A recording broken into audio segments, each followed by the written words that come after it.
मैं वापस उसी प्रश्न पर आऊंगा जो मेरे पिछले प्रश्न का एक हिस्सा रह गया था।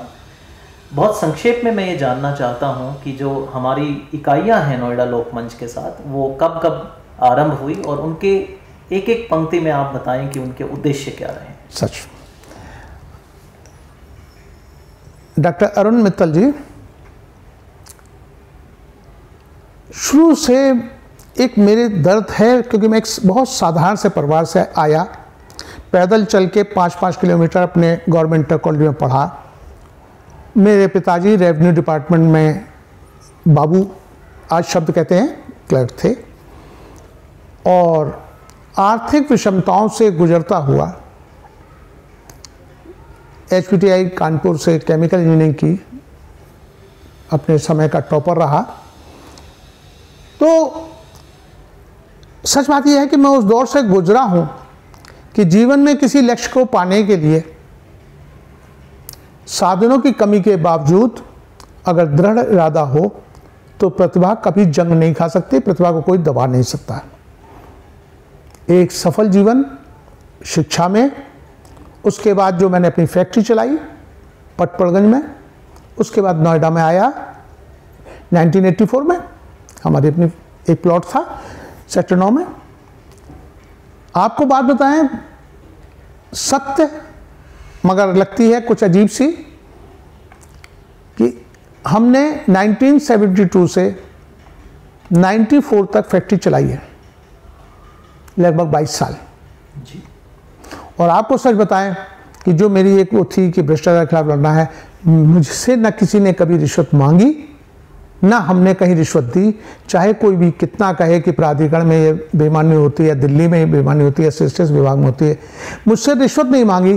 किसी आदमी ने मेरा काम किया और मुझे लगा ये बहुत ही अच्छी तरह से, कितने सुविधाजनक तरीके से, विशेष रूप से इसने लगा लिया, तो जिसे कहते हैं होटलों में खाना खाने के बाद टिप दे दी जाती है, मैंने किसी को 100 रुपये पकड़ा दिए, 50 रुपये पकड़ा दिए, उसने मांगा भी नहीं है, उसने ये भी नहीं कहा कि कम है, मैंने एक उससे खुश होकर के उसे दिया हो तो दिया हो, वरना किसी ने रिश्वत नहीं मांगी, चाहे बिजली विभाग हो चाहे वो।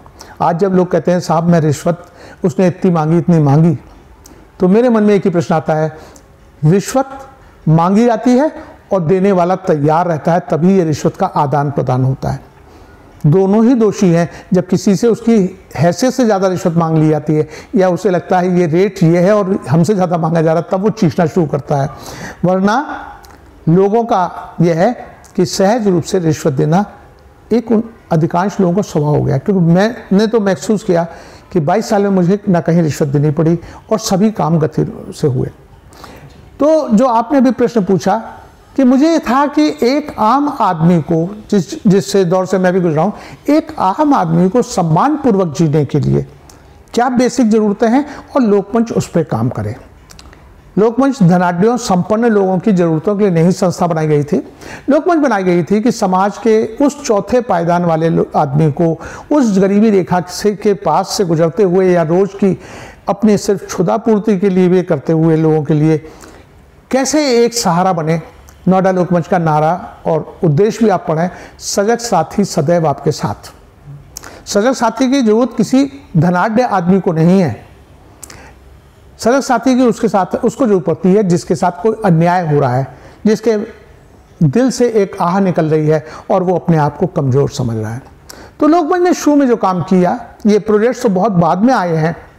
प्रारंभिक दौर में 97 से 2001 तक हम शिक्षा और चिकित्सा की दिशा में काम कर रहे थे कि सरकारी स्कूलों में जो स्कूल चल रहे हैं वहाँ क्या कमियां हैं। हमारी वॉलंटियर टीम थी, वो जाती थी उन स्कूलों में। हमने 4-4 लोगों की टीम बनाई थी और 16 स्कूल लिए थे और 4-4 लोगों के ऐसे वॉलंटियर्स बनाए थे, 4 सेट बनाए थे कि तुम 4 लोग जाओ भैया, इन 4 स्कूलों में जाओ, हफ्ते में 1 रोज़ 2 रोज़ बारी बारी जाओ।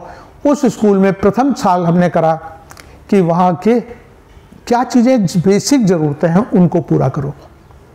और मैं बात कर रहा हूँ 1998 की, बहुत लंबी विस्तार से बात हो जाएगी। हमने महसूस किया उन टंकियों, उन स्कूलों में बेंचें नहीं थी, बच्चे दरी पे बैठते थे, टॉयलेट्स नहीं थे। 8वें क्लास तक की बच्ची स्कूल जा रही है और बाउंड्री गांव में और आसपास जो होती है आवारा तत्व वहाँ झांक रहे हैं और लड़कियाँ कहीं अपना कर रही हैं, क्योंकि टॉयलेट तक नहीं थे। हमने क्या किया, हमारे वॉलंटियर्स ने उन ज़रूरतों को लिखा, हम शेयर करते थे, अनुभव लिखती थी। पानी की टंकियाँ नहीं थी, टॉयलेट बने हुए थे, ऊपर टंकियाँ नहीं रखी थी, पंखे नहीं थे। 2 साल शुरू में हमने उन स्कूलों में ये सब ज़रूरतों को पूरा किया। हमें सिर्फ प्राधिकरण लिख के देना होता था इस स्कूल में टॉयलेट नहीं है, प्राधिकरण आता था और खुशीपूर्वक वहाँ के अधिकारी कहते थे कि गांव वालों से कि तुम लोगों ने कभी आके इस चीज़ के बारे में करा या अपने घरों की समस्या के बारे में आते थे। उनका इन्होंने हमें बताया, हमें तो करना था, हम कर रहे हैं, कोई एहसान नहीं कर रहे हैं। इनके लिए इसलिए धन्यवाद है कि इन्होंने हमें समस्या से रूबरू करवाया।